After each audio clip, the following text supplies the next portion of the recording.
Okay, what's up? I'm back again with another chapter of my journey. So I have started a comic book company, and I guess you want to do the same, which is why you probably clicked on this link. And I can tell you what I know, what I've learned, and what has worked for me so far. And maybe what I can share with you can help you be successful in your own journey and creating your own comic book company. So let's get started.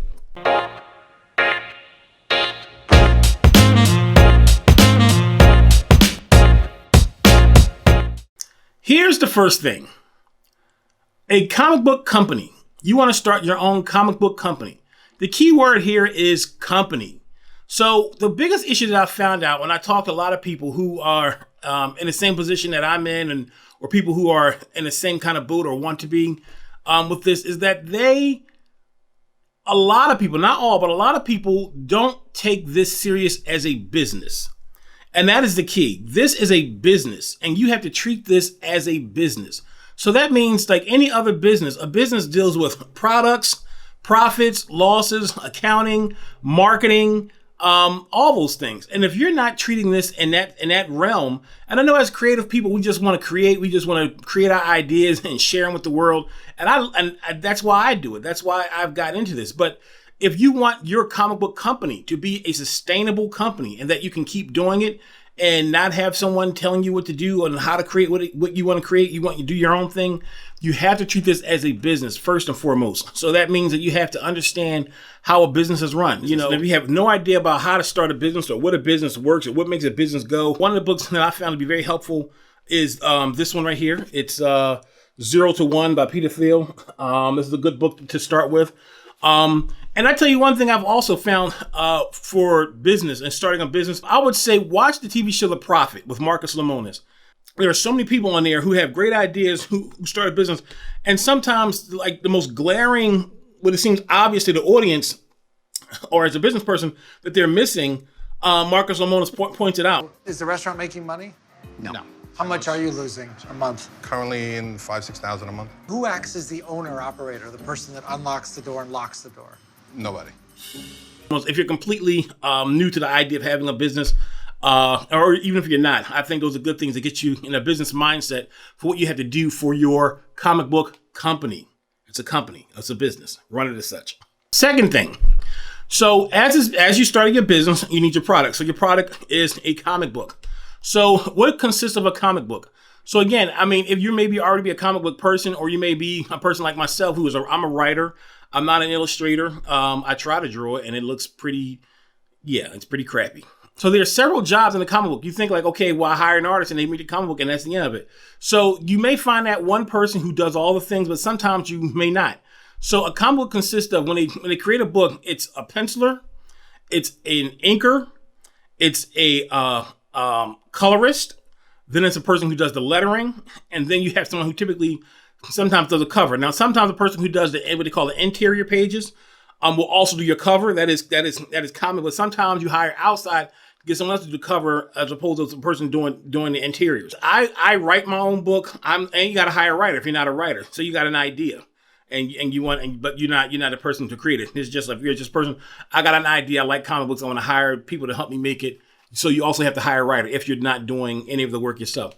So in my own company, I'm the writer, and right now I'm the letterer. You know, now my lettering is not the greatest. I'm learning as I go, but I really enjoy doing the lettering myself because I write my own scripts. I give the script to the illustrator, and then when it comes time to put the book together, I'm editing the script and the words that are being said as I'm putting it together because I just feel like sometimes I write a little long in the script, and then I condense it and edit it and make it more concise in the actual finished touches.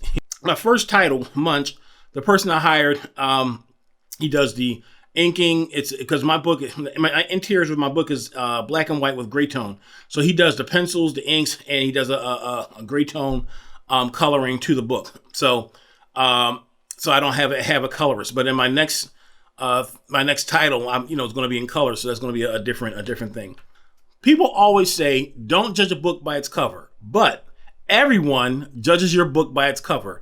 If your cover is cool, if it stands out, people will say, wow, I like this. I'm going to pick it up and look at it. There's an old saying that goes, the art pulls them in and the story keeps them.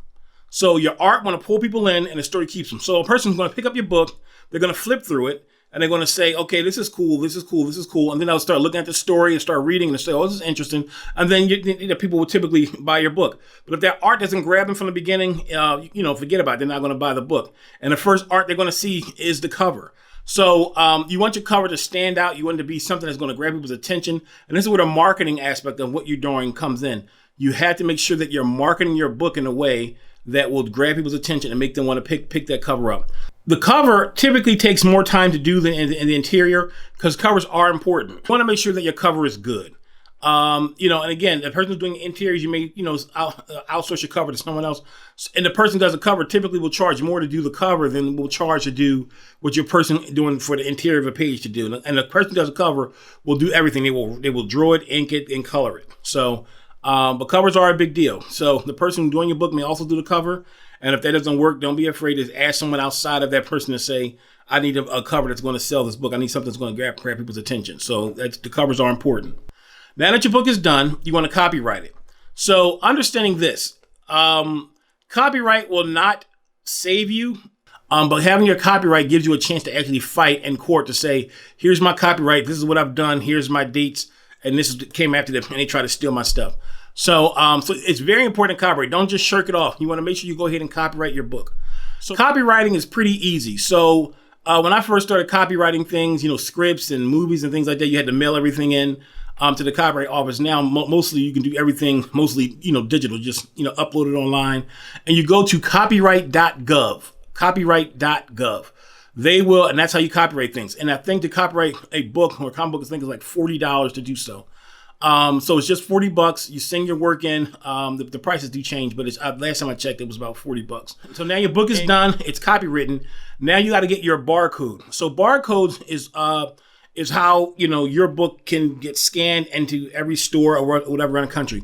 So the barcode is called an ISBN. It's your International Standard Book Number. Your ISBN is your International Standard Book Number. And that barcode and that number on your book is unique to you and to that book particular. So anywhere in the world that number is for your book. So anywhere that number will represent that book. Anywhere it scans, it will say this book sold, anywhere that you went. And so you can't get into stores, and you certainly can't get into different retailers without the barcode on there. So you want to go ahead and do that. And again, if you're running this as a company, then you have to be as a company. You can't just say, well, I don't have it, so forth and so on.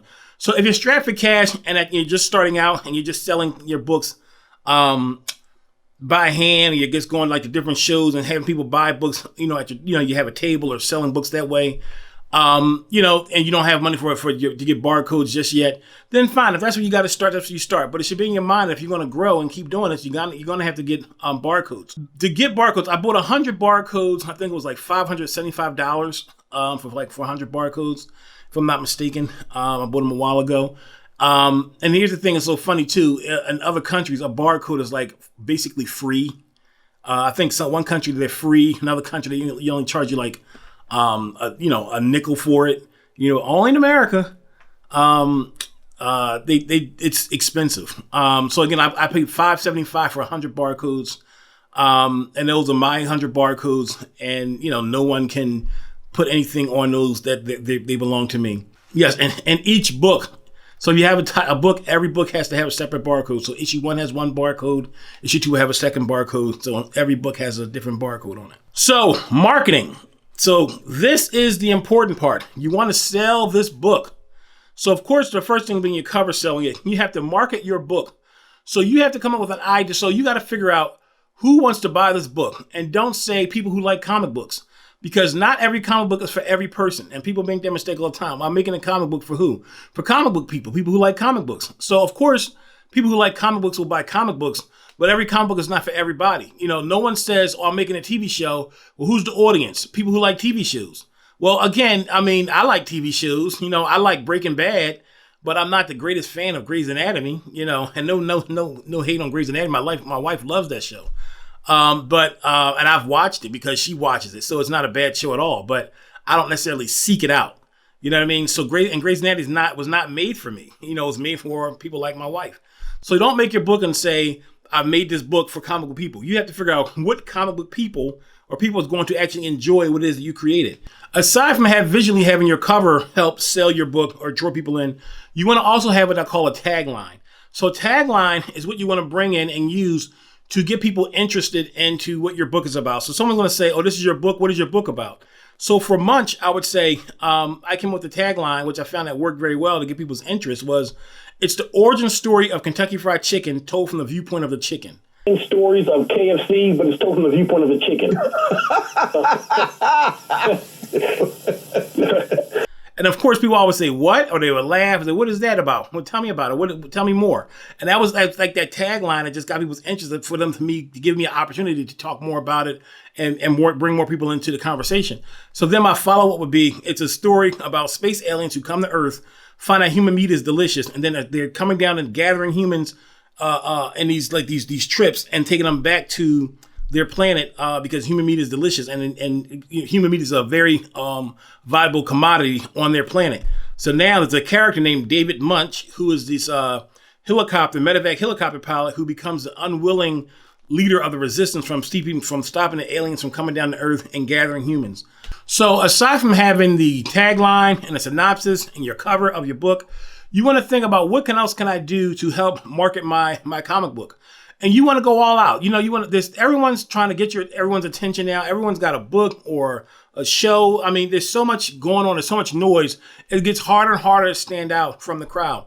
And if you just do the traditional stuff that everyone does, it's not that it won't work, but you're only going to reach so many people. So you got to always, I strongly suggest, take the extra effort. Make T-shirts, give out T-shirts if you can find a good enough price to do that. If whatever your budget for marketing is going to be. One thing that I did was I created a movie trailer for the first issue of MUNCH. My name is David Munch, and I'm about to be someone's dinner. The irony of that is not lost on me. It all started 3 years ago when they showed up in France.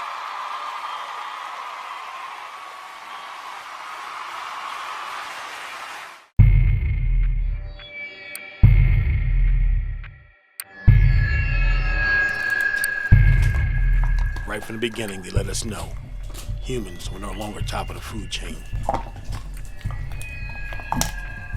And then, everything changed. My name is David Munch, and this is how the war began.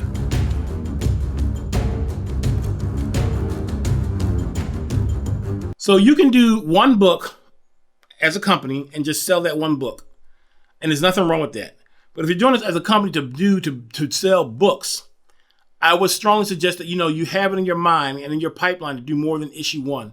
Even if you're selling just doing a graphic novel and, you're going to have a lull in between, maybe one graphic novel this year, maybe do another one the next year, typically how that kind of goes. You want to build yourself as a fan base. You want to build your fan base. You want to find those loyal customers. You want to nurture them. When people buy things from you and they ask questions, answer them. If you put things on YouTube about what you're doing and people ask you questions, if you can't answer them, at some point it'll probably get so big that you won't be able to answer everybody. But you want to be able to answer questions. You want to make yourself available on Instagram or Twitter, because that's how you build the base. So that is very important to help and build the base of what it is that you do. Thank you for watching. I hope I was able to help you out. If you're starting your own comic book journey, please let me know about it in the comment section. If you have a question that maybe I can answer, put it in the comment section. I will try to answer it. Again, like and subscribe, hit that notification bell, and you'll know when the next chapter of this journey. That. So please do. Talk to you soon.